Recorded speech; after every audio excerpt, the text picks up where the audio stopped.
Hello friends, તો આજે હું લઈને આવી છું તમારા માટે જૈનિઝમ સ્ટોરી.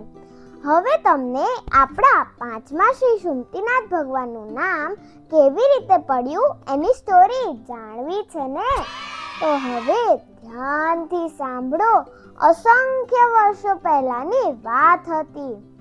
અયોધ્યા નામની નગરી હતી. એ નગરીમાં એક શ્રીમંત શ્રેષ્ઠી રહેતા હતા. તેમને બે પત્ની અને એક પુત્ર હતો.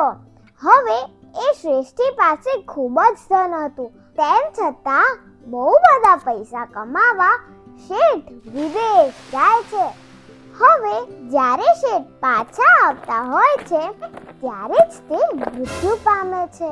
આ સમાચાર શેઠની બંને પત્નીઓને મળે છે. વાતમાં ટ્વિસ્ટ તો હવે આવે છે. હવે તમને એ તો ખબર જ હશે કે જે શેઠનો પુત્ર હોય એ જ શેઠની બધી જ સંપત્તિનો વારસદાર થાય. તેથી જ શક્ય માતા એટલે કે શેઠની બીજી પત્ની દાવો કરે છે કે આ પુત્ર તો મારો છે. ત્યારે સગી માતા કહે છે કે શક્ય જૂઠું કેમ બોલે છે? પુત્ર તારો નહીં પણ મારો છે. પછી શક્ય માતા જવાબ આપે છે, જૂઠું તો તું બોલે છે. આ પુત્ર તારો નહીં પણ મારો છે. હવે આ વાતનો કેસ આખો અયોધ્યા નગરીના રાજા મેઘ પાસે જાય છે.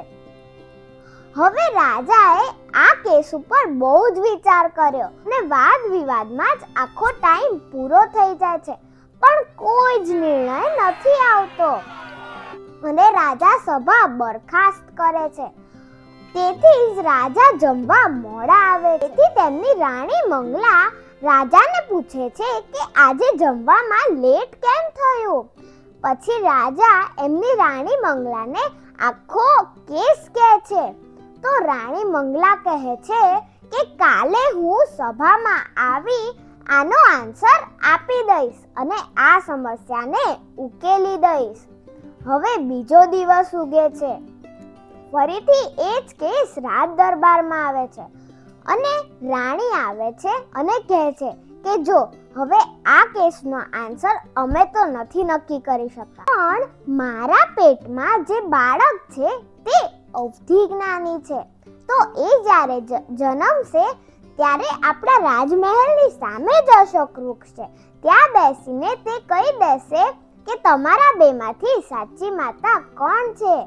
તેથી શક્ય માતા તો ખુશ થઈને કહે છે કે સારું, મને આ મંજૂર છે. પણ સગી માતા તો રડે છે અને કહે છે કે મંગલા રાણી, મારાથી આટલો સમય મારા પુત્રથી દૂર નહીં રહેવાય. અત્યારે ને અત્યારે જ આ નિર્ણય કરો. પછી રાણી મંગલા કહે છે કે લો, નિર્ણય તો થઈ ગયો. પુત્રની સગી માતા તો તું જ છે, કારણ કે જે સગી માતા હોય તે પુત્રથી દૂર ના રહી શકે. થોડા સમય બાદ મંગલા રાણી મધ્યરાત્રિએ તેજસ્વી પુત્રને જન્મ આપે છે અને આ બાળકના જ પ્રભાવે પેલા પુત્રની સાચી માતા કોણ હતી એની ઓળખ કરવાની સદબુદ્ધિ મળી. એટલે જ આપણા પાંચમા શ્રી ભગવાનનું નામ પડે છે સુમતીનાથ ભગવાન. બોલો શ્રી સુમતીનાથ ભગવાન કી જય.